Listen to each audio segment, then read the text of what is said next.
오늘 바울을 통해서 하나님께서 우리에게 주시는 메시지가 있습니다. 첫째가 무엇인가 하면 서로 기도하라는 것입니다. 오늘 본문 18절 말씀에 보면 하반절에 성도를 위해서 구하라. 또 19절에 보시면 또 나를 위하여 구할 것은 내게 말씀을 주사 나로 입을 열어 복음의 비밀을 담대히 알리게 하옵소서 할 것이니 그랬습니다. 그러니까 성도를 위해서 그리고 바울을 위해서 중보기도 해달라는 것입니다. 또 18절에 보시면 항상이라고 하는 단어가 2번 반복됩니다. 항상 성령 안에서 기도하고 깨어 구하기를 항상 힘쓰며, 반복한다는 것은 강조한다는 얘기겠죠. 바울은 기도하라고 에베소 성도들에게 권면하면서 어떻게 기도하라고 말씀하고 있습니까? 항상 기도하라고 말씀하고 있습니다. 데살로니가전서 5장 17절에서도 쉬지 말고 기도하라 그랬고요. 사무엘상 12장에도 사무엘도 그렇게 얘기했습니다. 너희를 위해서 기도하는 죄를 하나님 앞에 결단코 범하지 않겠다. 기도를 쉬는 것이 죄라는 것입니다. 기도를 안 하는 거예요. 왜 그런가 하면 기도는 사명이기 때문에 그렇습니다. 기도를 쉬면 우리 성도들이, 하나님의 자녀들이 기도를 쉬면 안 된다는 것이죠. 우리가 만약에 기도를 쉰다면 누가 기도를 하겠는가? 여러분, 저와 여러분이 기도를 쉬면 누가 기도를 합니까? 우리 가정을 위해서 우리가 기도하지 않으면 누가 하겠는가? 교회를 위해서 저와 여러분이 기도 안 하면 누가 하겠습니까? 이 나라와 민족을 위해서 우리가 기도하지 않으면 누가 기도하냐는 것입니다. 저와 여러분이 기도를 쉬면 기도할 사람이 없습니다. 내가 기도하지 않으면 누구도 기도하지 않는 것이죠. 그래서 모두가 자고 있어도 한 사람은 반드시 깨어 있어야 됩니다. 모두가 기도하지 않아도 반드시 한 사람은 깨어서 기도해야 됩니다. 그 한 사람, 깨어있는 한 사람이 저와 여러분이 되기를 간절히 바랍니다. 여러분, 군대에서도 밤이 되면 다 잠을 잡니다. 다 잠을 자도 한 사람은 깨어 있습니다. 적어도 한 사람만큼은 깨어서 불침번을 쓰고요, 파수꾼의 역할을 해야 합니다. 왜냐하면 사명이기 때문에 그렇습니다. 다른 사람은 물론 뭐 다 자더라도 그 깨어 있어야 될 그 사명 있는 사람, 불침번, 한 사람은 깨어 있어야 된다는 거예요. 그래야 다 살 수 있습니다. 만약에 불침번도 자요. 다 잔다고 같이 다 자. 파수꾼도 같이 자요. 그러면 어떻게 됩니까? 그 잠을 자고 있는데 적이 쳐들어오면 죽는 것이죠. 다 죽는 것입니다. 그러기에 우리 사랑하는 일심의 가족은, 우리 성도님들은 이 깨어서 기도하는 불침번, 파수꾼의 사명을 감당하는 그 믿음의 종들 되시기를 바랍니다. 사실 바울 정도 되면 뭐 기도 요청을 안 해도 됩니다. 나를 위해 기도해달라 이렇게 안 해도 돼요. 왜냐하면 바울 정도 되면 얼마나 참 영성이 있는 분이고 또 능력이 있는 분이니까. 그런데 아니라는 거예요. 능력 있는 사도인데도 혼자 기도해도 될 것 같지만 아니라는 거예요. 나를 위해 기도해달라는 거예요. 에베소 교회 성도들을 향해서 간절히 원하는 것은 나를 위해서 좀 기도해달라. 내가 복음을 담대히 전할 수 있도록, 내가 이 사역을, 내 달려갈 길을 마치고 복음을 온전히 전할 수 있도록 나를 위해 좀 기도해달라. 절박한 심정으로 중보기도를 요청을 하는 것입니다. 왜냐하면 무엇보다도 이 사역을 하는 데 있어서, 신앙생활을 하는 데 있어서, 믿음 생활을 하는 데 있어서 제일 중요한 게 기도라는 것을 바울은 알기 때문인 것입니다. 며칠 전에 그 최전방에서 지금 근무하고 있는 그 수양이한테 전화가 왔습니다. 박수양 청년, 우리 교회에서 신앙생활 아주 잘하다가 이제 그 ROTC 훈련을 받고 장교로 고성에 가서 지금 근무를 하고 있는데요. 전화가 왔어요. 여보세요? 그랬더니 목사님, 저 수양입니다. 아이고야, 반갑다. 이게 더운데 잘 지내냐? 그랬더니 목사님 덕분에, 기도해 주신 덕분에 저는 아주 잘 지내고 있습니다. 그렇게 얘기를 하더라고요. 그래서 아이고 다행이다. 네, 잘 지낸다니 다행이야 그랬더니요. 근데 목사님 기도 좀 해주셔야 되겠습니다. 무슨 기도를 할까 그랬더니 지금 그 지뢰가 터졌지 않습니까? 그 지뢰가 터져서 전방에는 완전 비상이 걸렸답니다. 그래서 그 서로 북측에서도 남쪽에 완전히 전투태세를 갖추고 있대요. 다 무기를 그 앞에 다 이렇게 해놓고 뭐 순간 뭐 총을 어디라도 한 군데가 쏘면 즉시 그냥 대응 사격할 그런 준비 태세를 양쪽이 이렇게 갖추고 있다는 거예요. 조준 사격을 하려고 딱 준비하고 있다는 거예요. 그래서 긴장감이 팽팽하게 흐른다는 거예요. 전방은. 그래서 목사님 좀 기도해 주십시오. 이런 상황이 좀 빨리 끝나도록. 너무 이게 지금 비상 상황이라 지금 뭐 휴가도 못 가고 지금 휴가 갈 그 군인들도 다 대기하고 있고요. 지금 그런 비상 상황이라는 거예요. 그러면서 하는 얘기가 저도 다음 주에 휴가인데 목사님 좀 휴가 좀 갈 수 있도록 기도를 좀 해주십시오. 알았다고 내가 기도하게 걱정 말라고 우리 교인들하고 같이 기도할 테니까 휴가 꼭 올 거라고 다음 주에 얼굴 보자고. 고성에서 이렇게 그 근무를 최전방이니까요. 거기서 이제 근무를 하는데 정말 한순간도 마음을 놓을 수가 없다는 거예요. 정말 그 상황, 모든 상황에서 이렇게 군생활을 하고 있는데 너무너무 지금 힘들다는 거예요. 그래서 자기가 군생활을 하면서 느끼는 것은 아, 기도 안 하면 안 되는구나. 정말 기도하면 한순간도 어떻게 될지 모르는구나. 하나님께서 도와주시지 않으면 안 되는 상황들이 계속 생기니까요. 또 장교기 때문에 그 부하 그 사병들이 한 사람이라도 다치거나 무슨 일이 일어나면 다 자기 책임이라는 거예요. 그러니까 목사님 기도 안 하면 안 됩니다. 누가 어떤 일이 생길지 모르니까 정말 기도 안 할 수가 없다. 기도로 산다는 거예요. 아침에 눈 뜨면 기도하고 해 질 때까지 하나님 기도하고. 그래서 수영이가 저기 군대 가기 전에 그 정도는 아니었거든요.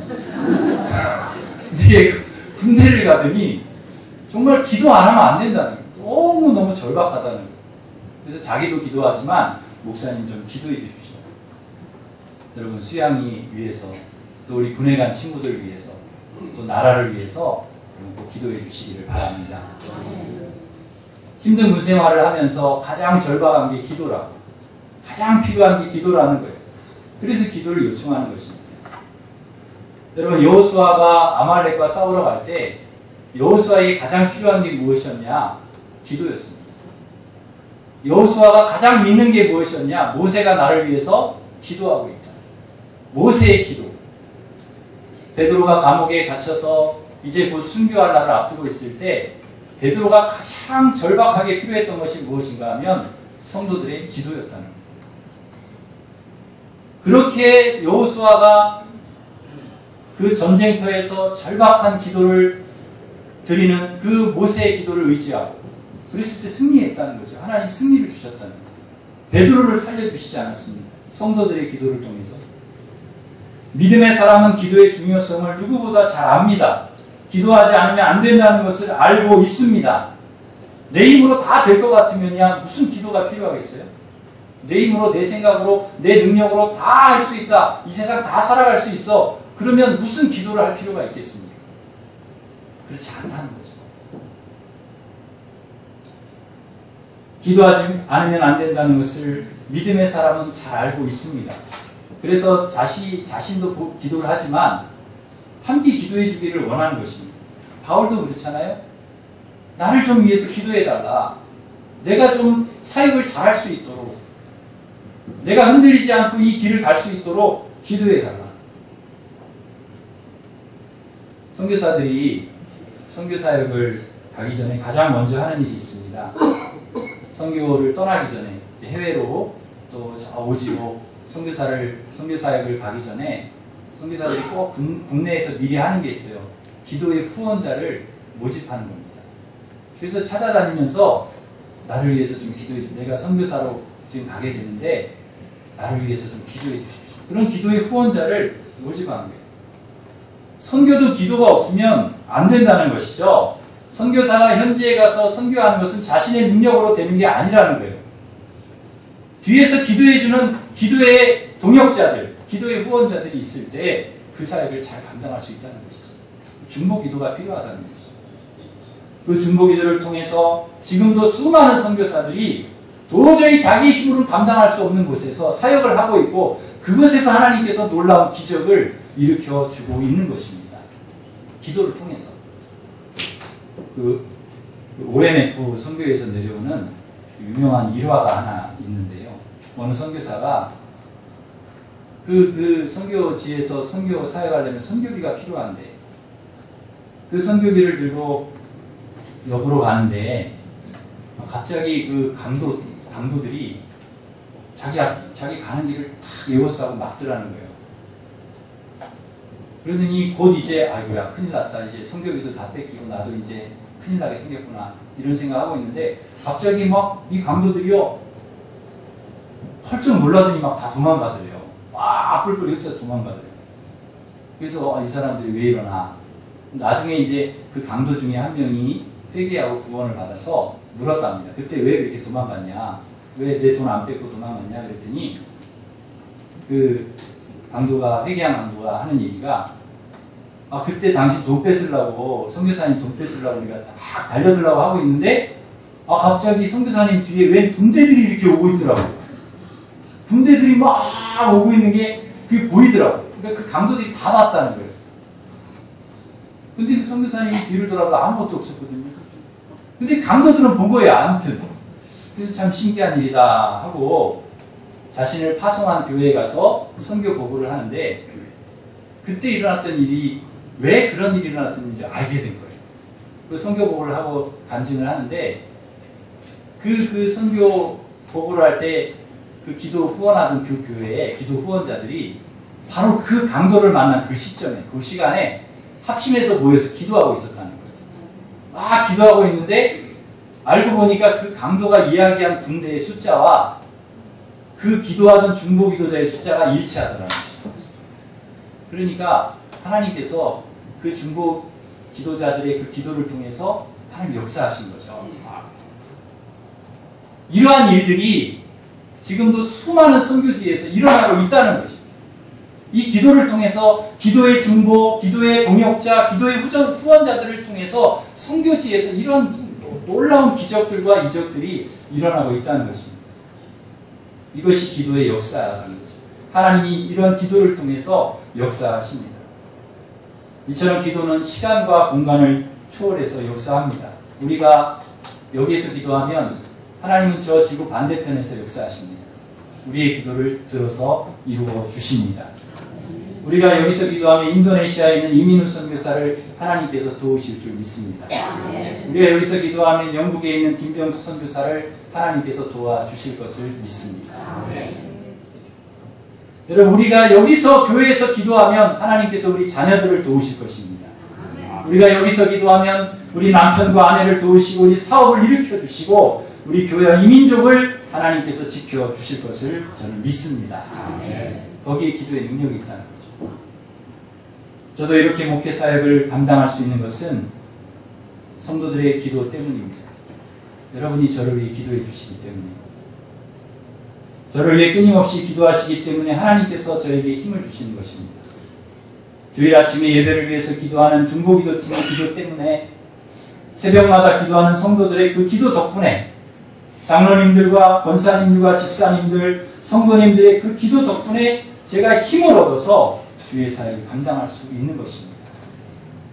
그러기에 사랑하는 성도 여러분, 기도는 사명입니다. 기도의 파수꾼을 통해 하나님께서 가정과 교회와 민족을 지켜주시는 것입니다.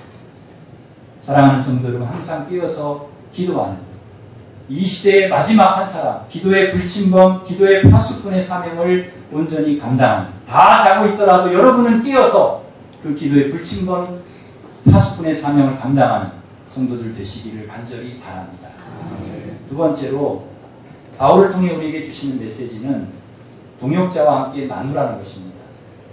자신의 삶을 나누고 또 사역을 나누고 간증을 나누고 21절에 보시면 나의 사정 곧 내가 무엇을 하는지 너희에게도 알리려 하노니, 알리겠다는 거죠. 나의 사정을 알리겠다. 22절에도 우리의 사정을 알린다는 거예요. 에베소 교인들에게, 동역자들에게, 같이 신앙생활하는 사람들에게 알린다는 거죠. 함께 자신의 사역을 함께 나누기를 원하는 것입니다. 그리고 알려주기를 원해요. 왜냐하면 자신의 사역을 위해서 에베소 교회 성도들도 같이 중보기도해 주기를 원했고, 또 같이 그것을 나눔으로 인해서 같이 복음에 대한 열정을 가지고 같이 주의 일을 같이 하기를 원했기 때문에 그렇습니다. 그러니까 나누면 나눌수록 이 바울이 자신의 사역과 자신의 어떤 사정을 나누면 나눌수록 이게 사역자들이 같이 동역할 수 있는 사람들이 커지는 거예요. 같이 믿음이 더 커지는 거예요. 같이 비전이 더 커지는 거죠. 바울은 지금 어떤 사정에 처해 있습니까? 복음을 전하다가 감옥에 갇혔습니다. 그 사정을 지금 이야기하는 거죠. 나는 복음을 전하다 지금 감옥에 갇혔다. 감옥에 갇혀서 지금 암담하다. 사정이 되게 안 좋다. 내가 너무 힘들고 괴롭고 슬프다. 이런 걸 말하려는 것이 아닙니다. 내가 비록 감옥에 있지만 여전히 나는 복음에 대한 열정을 가지고 담대히 복음을 전할 수 있도록 기도해 달라는 거죠. 기도해 달라는 거죠. 같이 그 비전을 품어달라는 거죠. 여러분, 사역은 결코 혼자서 하는 것이 아닙니다. 반드시 동역자들이 필요합니다. 기도의 동역자들이 필요하고 함께 일할 수 있는 복음을 전할 동역자들이 필요합니다. 나 혼자 신앙생활 잘한다? 아니에요. 여러분, 함께 신앙생활할 수 있는 동역자들이 있으니까 내 믿음이 더 잘할 수 있는 것이고, 그리고 함께 하나님의 사역을 이루어갈 수 있는 거라는 거죠.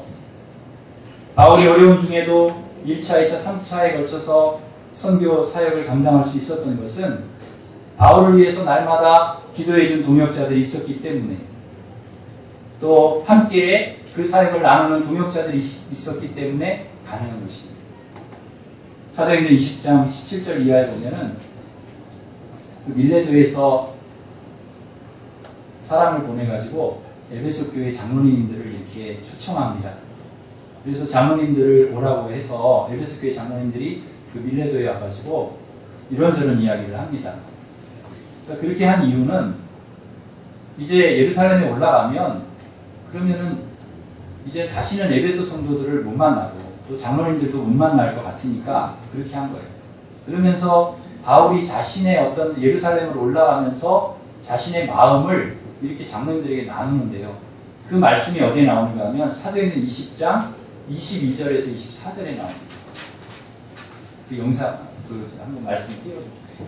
예, 우리 22절, 사도행전 20장 22절부터 24절까지 우리 같이 한번 읽겠습니다. 보라, 이제 나는 성령에 내려 예루살렘으로 가는데 거기서 무슨 일을 당하는지 알지 못하노라. 오직 성령이 박성에서 내게 증언하여 결박과 환난이 나를 기다린다 하시나 내가 달려갈 길과 주 예수께 감사하나 곧 하나님의 은혜의 복음을 증언하는 일을 마치려 하면은 나의 생명을 조금도 귀한 것으로 여기지 아니하노라. 아멘. 예루살렘에 가면 결박과 환난이 기다리고 있고 자기가 죽을 수도 있어요. 그럼에도 불구하고 올라간다는 것입니다. 무엇을 위해? 자기에게 맡겨주신 사명, 달려갈 길을 다 달려가기 위해서 생명을 걸고 포기하지 않고 올라가겠다는 것입니다. 그러니까 에베소 교회를 지켜달라는 거예요. 에베소 장로님들한테 에베소 교회를 여러분이 잘 지켜주십시오. 이리 때로부터 좀 막아주십시오. 교회를 아름답게 세워주십시오. 그걸 부탁을 하는 거예요. 그리고 작별 인사를 하고 예루살렘으로 올라가는 것입니다. 그 얘기를 듣고 에베소 교회 장로님들이 엉엉 울면서 기도합니다. 바울 앞에서 무릎을 꿇고 눈물을 흘려가면서 기도하는 거예요. 바울의 목을 안고 입을 맞춥니다. 다시 얼굴을 보지 못한다는 말에 얼마나 근심을 하면서 100가지 전송을 합니다. 여러분, 왜 바울이 에베소 교회 장로님들에게 자신의 사역을 나눕니까? 함께 하자는 거예요. 함께 복음 사역을 같이 하자는 거예요. 함께 기도해 달라는 것입니다. 자기가 생명을 걸고 목회를 하니까, 자기가 복음을 위해서 최선을 다하니까 장로님들은 함께 해달라는 거예요. 함께 나누는 거예요. 어려우면 어려운 상황을 나누고, 좋으면 좋은 상황을 나누고, 사역을 나누고, 기도의 제목을 나누는 것입니다. 그래서 서로를 위해서 기도하는 것이죠. 그래서 서로에게 위로가 되고 힘이 되고 격려하고 지시해주고 하나님의 사역을 함께 이루어가는 것입니다. 이게 바로 교회라는 것이죠.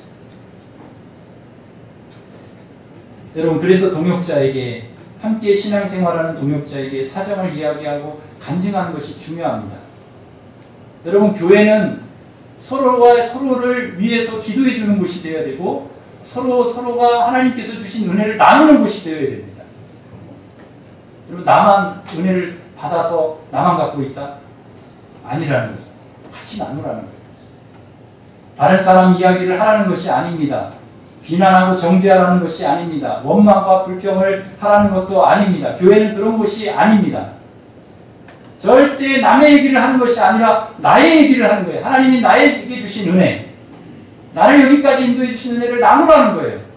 그 은혜 받은 것을 나누는 거예요. 내게 주신 은혜를 나누는 것입니다. 그래서 서로 위로하고 격려하고 믿음과 사역을 넓혀서 하나님의 교회를 아름답게 세워가라는 것입니다. 그래서 저는요, 우리 교회 성도들의 간증을 참 좋아합니다. 이렇게 간증 듣는 것을 너무 좋아해요. 그래서 여러분, 저에게 간증을 좀 많이 이야기를 해주시면 좋겠습니다. 그러면 제가 목회에 큰 힘이 됩니다. 간증을 듣고 있으면 같이 힘이 나고 같이 은혜가 되는 거예요. 지난주에는 제가 우리 송영란 집사님 간증을 이렇게 듣게 되었는데요. 우리 집사님이 도봉으로 이사 가셔가지고 거기에서 수개월 동안의 교회를 찾다가 가서 이렇게 예배를 참석해도 이렇게 말씀도 잘 안 들어오고 잘 은혜가 안 되고, 그래서 방황을 하시다가 다시 우리 교회로 오셨어요. 그러면서 하시는 말씀이, 목사님, 교회가 먼 게 문제가 아니더라고요. 내 교회가 중요합니다. 내 교회가. 내가 정말 가서 내가 말씀을 들을 수 있고 은혜 받을 수 있고 신앙생활 할 수 있는 교회. 멀어도 상관없습니다. 그리고서 매주 우리 집사님 우리 교회에 오세요. 근데 요즘에는 금요 기도에도 오세요. 1시간 걸리는데 거기서 여기 오시면 1시간 금요 기도에 오세요. 근데 감사한 것은 남편하고 같이 오세요. 남편을 전도하셔가지고 오시는 거예요. 그래서 어떻게 남편과 같이 오시게 되었느냐 물었더니 남편이 그런 말을 하시더라는 거예요. 당신 교회 다니면서 사람이 달라졌다고. 상당히 좋게 달라졌다고. 어떻게 사람이 이렇게 변할 수 있냐고. 그러면서 그 남편이 하는 얘기 진짜입니다. 이게 진짜 변한 거예요. 가장 가까이 있는 사람이 알잖아요. 근데 당신 얼굴도 밝아지고 모든 면에 아이들한테 하는 거며 모든 살림하는 거며 나한테 대한 달라졌다는 거예요. 완전히. 그래서 그런 말을 하시더라는 거예요. 당신을 변하게 한 교회를 나도 한번 가보고 싶다. 그래서 같이 오시게 된 거예요. 근데 한 번 오신 게 아니라 금요일마다 오시는 거예요. 같이 오셔서 은혜를 받는 거예요. 제가 그 이야기를 들으면서 얼마나 감사한지요. 여러분의 간증이 다른 사람에게 전도의 기회가 되기를, 신앙의 도전이 되기를 저는 간절히 바랍니다. 그래서 되도록 많은 간증을 동역자들과 함께 나눌 수 있기를 저는 간절히 바랍니다. 여러분, 그렇게 함께 기도하고 간증을 나누면 어떻게 된다는 것입니까? 결론이 무엇입니까? 오늘 본문 23절에 나와 있습니다. 우리 같이 한번 읽겠습니다. 23절, 24절. 아버지 하나님과 주 예수 그리스도께로부터 평안과 믿음을 경한 사랑이 형제들에게 있을지어다. 우리 주 예수 그리스도를 변함없이 사랑하는 모든 자에게 은혜가 있을지어다. 뭐가 있다는 것입니까? 은혜가 있다는 거예요. 우리가 기도하면, 항상 깨어서 기도하면, 우리가 하나님이 주신 은혜를 나누면 그 은혜가 더 많아지는 거예요. 그 은혜가 더 풍성해지는 거예요. 은혜만 풍성해지는 게 아니에요. 평안이 우리에게 임하는 평안이. 믿음이 자라는 거예요. 사랑이 막 자라는 거예요. 여러분, 기도하면 할수록, 나누면 나눌수록 믿음이 커지고 사랑이 커지고 은혜와 평안이 충만하게 될 줄 믿습니다. 그래서 기도하라는 것입니다. 그래서 나누라는 거예요, 은혜를. 여러분, 반대로 우리가 기도 안 하면, 우리에게 하나님이 주신 은혜를 나누지 않으면, 간증을 나누지 않으면 어떻게 됩니까? 작아지는 거예요. 자꾸 우리의 믿음이 작아져요. 우리의 사랑이 작아져요. 우리의 은혜와 평안이 자꾸 떨어지는 거예요. 그래서 나누라는 것입니다. 그러므로 중요한 것은 할 수만 있으면 많이 기도하시고 서로 은혜와 사랑을 나누고 간증을 나누어야 합니다. 그러면 하나님이 주시는 그 믿음, 하나님이 주시는 평안, 사랑, 은혜가 여러분의 삶에, 여러분 마음속에 충만하게 임하게 될 줄 믿습니다. 말씀을 맺겠습니다. 사랑하는 성도 여러분, 이 시대에 여러분 파수꾼 되시기를 바랍니다. 불침번의 역할을 여러분 감당하시고 뛰어서 기도하시고 또 할 수만 있으면 동역자들과 함께 하나님이 주신 은혜 간증을 많이 나누어서 하나님이 여러분에게 주시는 평안, 믿음, 사랑, 은혜로 충만해서 하나님이 여러분에게 주신 가정과 교회를 아름답게 세워가는 주의 종들이 되시기를 주님의 이름으로 축원합니다. 기도하겠습니다. 하나님 아버지